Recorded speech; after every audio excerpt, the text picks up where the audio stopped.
Hello students. देखिए, आज हम बात करेंगे SN1 क्रियाविधि की। जैसे इसमें लिखा हुआ है, टर्शरी एल्काइल हैलाइड्स में SN1 क्रियाविधि के कारण नाभिक स्नेही प्रतिस्थापन होता है। इसके बाद लिखा है इसमें SN1 में यूनिमोलिक्यूलर नाभिक स्नेही प्रतिस्थापन होता है। देखिए, जैसे SN2 में मैंने आपसे बताया था कि बाई मोलिकुलर प्रतिस्थापन हो रहा था, नाभिक स्नेही प्रतिस्थापन। बाई मोलिकुलर का मतलब था कि दो अणु के द्वारा रिएक्शन की जो दर है वो निर्धारित हो रही थी। लेकिन यहाँ पे हमने क्या लिख दिया कि SN1 में यूनिमोलिकुलर नाभिक स्नेही प्रतिस्थापन होता है, यानी कि इसके अंदर जो है SN1 क्रियाविधि के अंदर एक अणु के द्वारा ही रेट ऑफ रिएक्शन, यानी कि रिएक्शन की जो दर है, विकिरण की जो दर है, वो निर्धारित होगी। ठीक है, चलिए समझेंगे आगे एग्जाम्पल। टर्शरी ब्यूटाइल ब्रोमाइड का एक्वस NaOH के द्वारा जल अपघटन। SN1 क्रियाविधि दो स्टेप्स में होती है। फर्स्ट स्टेप है एल्काइल हैलाइड आयनित होता है। अब देखिए, हमारे पास ये टर्शरी ब्यूटाइल ब्रोमाइड है। टर्शरी ब्यूटाइल ब्रोमाइड देख पा रहे हैं आप? ठीक है, अब देखिए ध्यान से, पहले तो इसको समझ लीजिए कि टर्शरी हेलो एल्केन है। ठीक है, अब देखिए ये आयनित होगा, ये यौगिक हमारा आयनित हो गया। क्या बन गया? कार्बोनियम आयन बना और साथ में बन गया ब्रोमाइड आयन।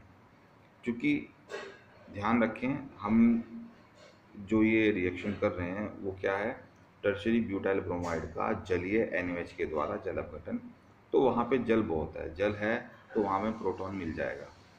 तो देखिए, जो ब्रोमाइड आयन था वो प्रोटॉन के साथ मिलकर HBr बना देता है। अब देखिए, ये जो खास स्ट्रक्चर हमारे पास आई है, ये है प्लानर स्ट्रक्चर। यानी कि हम ये बताना चाह रहे हैं कि जब हमारा जो एल्काइल पार्ट है इस हैलाइड से अलग हो जाएगा, ब्रोमीन से अलग हो जाएगा। ठीक है, ये एल्काइल ग्रुप जो है इस Br अणु से अलग हो जाएगा, तो ये कार्बोनियम आयन में कन्वर्ट हो जाएगा। कार्बोनियम आयन यानी कि देखिए, ऐसा आयन जिसमें कार्बन जो है धनात्मक आवेशित होता है, वो कार्बोनियम आयन होता है। ठीक है, तो ये जो स्ट्रक्चर बनते हैं ये प्लानर है। यानी कि आपको ये चीज़ शो करनी है कि भाई हमारे पास जो ये कार्बोनियम आयन बना है ये प्लानर है। प्लानर का मतलब समतलीय। जैसे फर्श है, आप फर्श के साथ कोई किताब रख देते हैं तो वो फर्श के समानांतर आ जाएगी।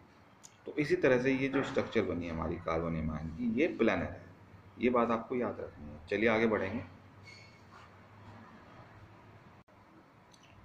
अब आ जाता है सेकंड स्टेप। देखिए, सेकंड स्टेप में क्या लिखा है, क्या होगा, नाभिक स्नेही जो प्लानर कार्बोनियम आयन है हमारे पास, ठीक है, उस पर आक्रमण करेगा। यानी कि नाभिक स्नेही अब कहाँ आक्रमण करेगा?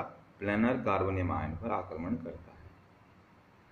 ठीक है, ये तो जनरल मैकेनिज्म मैंने आपको सिखाया था कि जो हमारा नाभिक स्नेही है वो अटैक कर रहा है। ठीक है जी, जो धनावेशित कार्बन है। अब चूंकि यहाँ पे तो पहले ही आयनित हो गया, हमारे पास जो एल्काइल हैलाइड था वो आयनित हो गया, तो हमारे पास देखिए ये कार्बोनियम आयन है, ये प्लानर है। इसकी स्ट्रक्चर हमें ध्यान रखनी है, इसको ऐसे बनाना है। और ये हमारे पास जो है नाभिक स्नेही जो है अभिकर्मक है, न्यूक्लियोफाइल है। अब देखिए, ये नाभिक स्नेही जो है इसके पास दो ऑप्शन है। अब मान लीजिए तो प्लानर है भाई, एक तरह से ये तो जो है समतलीय है, तो ये जो OH है ये बाईं ओर से या फिर दाईं ओर से, यानी कि ऐसे पीछे से निकल के, आप समझ में आ गई होगी आपको बात। देखिए, मैंने जो पीछे से अटैक होगा मैंने इसको डॉटेड लाइन से शो कर दिया है। यानी कि इसके पास ऑप्शन है दोनों तरह से, चाहे ये बाईं ओर से चला जाए चाहे ये दाईं ओर से चला जाए, दोनों साइड से जाके ये दोनों साइड से जाके अटैक कर सकता है। चाहे इसको आप बाईं ओर से भेज दीजिए चाहे दाईं ओर से भेज दीजिए। ठीक है नहीं? आप समझ रहे होंगे, चाहे इसको बाईं ओर से भेजिए चाहे दाईं ओर से भेजिए। तो हमारे पास जब नाभिक स्नेही जो है ये अटैक करता है प्लैनर कार्बोनियम आयन पे, अब देखिए यहाँ पे लिखा भी है प्लैनर के दोनों ओर से आक्रमण संभव है। तो जब ये या तो इधर से जुड़े या इधर से जुड़े, तो मैंने देखिए इसको दाईं ओर से जोड़ दिया है, ये देखिए, ठीक है। अब देखिए हमारे पास क्या बन गया, टर्शरी ब्यूटाइल एल्कोहल। उम्मीद आपको समझ में आ गई होगी बात। आगे चलेंगे। देखिए इसके बाद बड़ा महत्वपूर्ण बिंदु है कि रेट ऑफ रिएक्शन इसमें डायरेक्टली प्रोपोर्शनल है Rx, यानी कि एल्काइल हैलाइड के मोलर सांद्रता के, यानी कि हमारी जो अभिक्रिया की दर है वो अनुक्रमानुपाती है किसके, जो हमारा एल्काइल हैलाइड है, हमने जो लिया है एल्काइल हैलाइड, उसके मोलर सांद्रण के। यहाँ पे न्यूक्लियोफाइल का कोई कॉलम ही नहीं है, यानी कि हमने न्यूक्लियोफाइल को जगह नहीं दी है। इसका अर्थ ये है कि जो भी सांद्रता बदलेगी उसी से जो है ये अभिक्रिया चलेगी, जो हमने अभी पढ़ी। इसलिए हमने जो है इसको क्या बोला, SN1 मैकेनिज्म बोला। 1 का मतलब यहाँ पे order of reaction, order of reaction का मतलब होता है कि कितनी जो है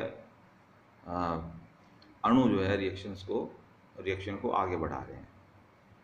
जैसे ऑर्डर ऑफ रिएक्शन 2 थी SN2 में, तो वहाँ पे जो है हमें पता चल गया था, वहाँ पे एल्काइल हैलाइड और न्यूक्लियोफाइल दोनों मिलके जो है अभिक्रिया की दर को निर्धारित कर रहे थे। जबकि यहाँ SN1 में ऑर्डर ऑफ रिएक्शन 1 है, तो यहाँ पे जो हमारा ये एल्काइल हैलाइड है सिर्फ यही रिएक्शन की दर को निर्धारित करता है। रेट ऑफ रिएक्शन केवल फर्स्ट स्टेप पर निर्भर करता है, इसलिए ऑर्डर ऑफ रिएक्शन 1 है।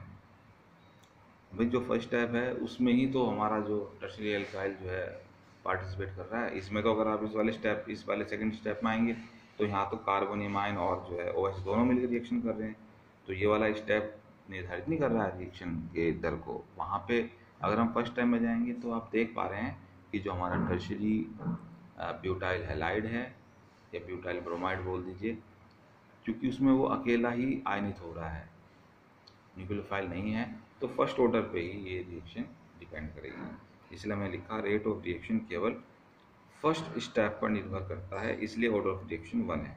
इसलिए इस क्रियाविधि को SN1 लिखते हैं। चलिए मैं उम्मीद करता हूँ आपको बहुत अच्छे से समझ में आ गया होगा। इसको वीडियो कई बार देखें, देखते रहें जब तक आपको समझ में आए। अब कोई दिक्कत हो तो आप मुझे जो है ज़रूर बताएं। चलिए आगे बढ़ते हैं। चलिए हमारा आज का टॉपिक, नया टॉपिक है फ्रेऑन। बड़ा महत्वपूर्ण टॉपिक है। मेथेन और एथेन के क्लोरोफ्लोरो व्युत्पन्न फ्रेऑन कहलाते हैं।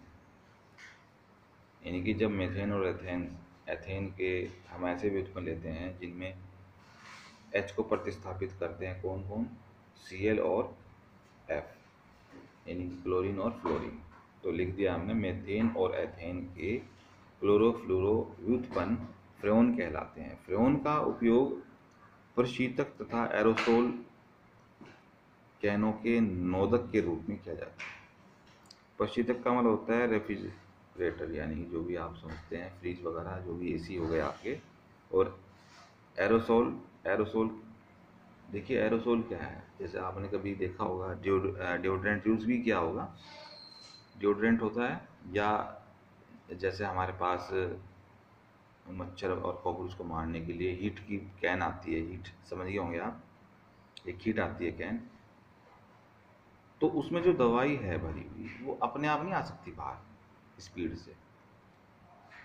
तो हम क्या करते हैं, हम फ्रेऑन गैसेस भर देते हैं साथ में, तो निकलती तो गैस है लेकिन गैस के साथ दवाई भी बाहर आ जाती है। भाई ये तो आप समझ गए प्रशीतक, यानी कि रेफ्रिजरेटर, AC वगैरह जो भी है। और एरोसोल आप समझ गए होंगे। अब एरोसोल कैनों के नोदक के रूप में किया जाता है। नोदक का मतलब जो उसको टारगेट करे।